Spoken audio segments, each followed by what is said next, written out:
زنجیروں میں جکڑنے کے بعد، ہتکڑیاں اور بیڑیاں پیروں اور ہاتھوں میں ڈالنے کے باوجود، دیار بدیار پھرائے جانے کے باوجود، حسین سے تو یزید نے بیعت کا مطالبہ کیا، لیکن پھر ہمت نہ ہوئی کہ سید سجاد کے سامنے بیعت کا مطالبہ کر دیتا۔ دربار سجا ہوا ہے، 700 کرسی نشینوں کا مجمع، اور ایک مرتبہ غرور و تمکنت کے ساتھ تخت پہ بیٹھا ہوا یزید ملعون، لوگوں نے کہا کہ ہم یہ چاہتے ہیں کہ ذرا اس بیمار سے بھی تو اس کا حال پوچھے، اس کی کیفیت کیا ہے۔ ممبر لا کے رکھا گیا، ممبر پہ پہنچے سید سجاد، تاریخ نے بیان کیا کہ جب امام نے خطبہ دینا شروع کیا ہے تو دربار میں ایک کھلبلی سی مچ گئی۔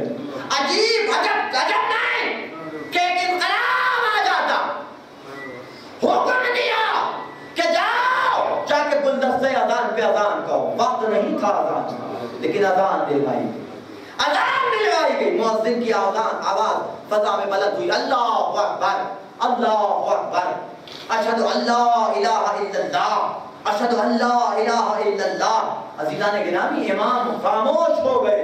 کیوں خاموش ہو گئے؟ کہ اسی کو باقی رکھنے کے لیے میرے بابا نے اپنی جان دی تھی۔ خاموش ہو گئے امام، اور جیسے ہی مؤذن کی آواز بلند ہوئی، اشہد ان محمد رسول اللہ، یہ آواز اذان نہیں تھی بلکہ سید سجاد کی فتح کا اعلان تھا۔ امام مخاطب ہوتے، بتا یہ کس کے نانا کا نام ہے؟ تیرے نانا کا نام ہے یا میرے نانا کا نام ہے؟ یہ کس کا تذکرہ ہو رہا ہے؟ میں آلِ رسول ہوں یا تو آلِ رسول ہے؟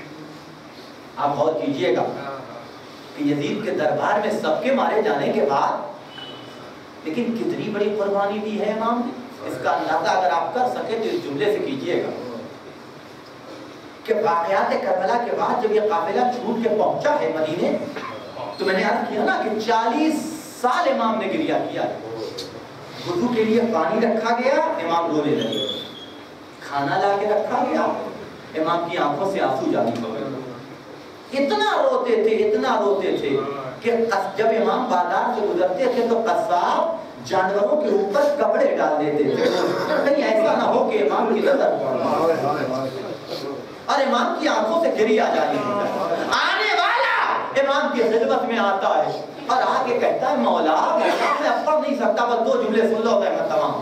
مولا کتنا روئیے گا، مولا اس قدر گریا، ایک عرصہ ہو گیا کربلا کے واقعے کو بیتے ہوئے، اس قدر آنسو بہا رہے ہیں، اس قدر گریا کر رہے ہیں، مولا کہے گا گریا؟ حسین شہید کر دیے گئے اس لیے رو رہے ہیں، علی اکبر کے سینے پہ برچی کا پھل لگا اس لیے آنسو بہا رہے ہیں، عباس کا بازو کاٹا گیا اس لیے رو رہے ہیں، قاسم کا لاشا پامال کیا گیا اس لیے رو رہے ہیں، آپ کے بابا حسین کے گلے میں خنجر چلا اس لیے گریا کر رہے ہیں۔ مولا یہ سب تو شہید ہوئے ہیں اور شہادت تو آپ کے خانوادے کی میراث، یہ سننا تھا کہ امام رونے لگے کہ بھائی صحیح کہا تو نے کہ شہادت ہمارے خانوادے کی میراث ہے، لیکن ذرا فیصلہ کر کے بتا کہ یہ بھی ہمارے خانوادے کی میراث کہ ہماری ماں اور بہنوں کے سروں سے چادر سیدھی جائے، دیار بدیار پھرایا جائے، منادی ندا دے حاضر زمایا من بلاد رسول اللہ، اے تماشا دیکھنے والوں دیکھو یہ رسول کی بہو بیٹیوں۔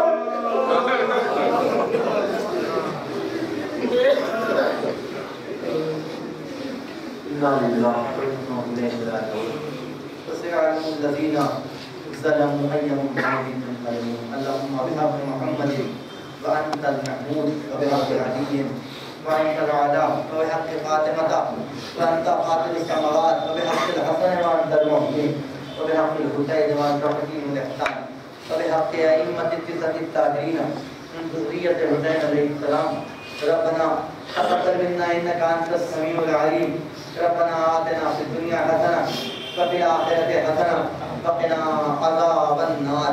حضرات ایک مرتبہ سورہ فاتحہ اور 3 مرتبہ سورہ اخلاص کی تلاوت فرما کر تمام مومنین و مومنات کی روح کو ہدیہ کروا دیں۔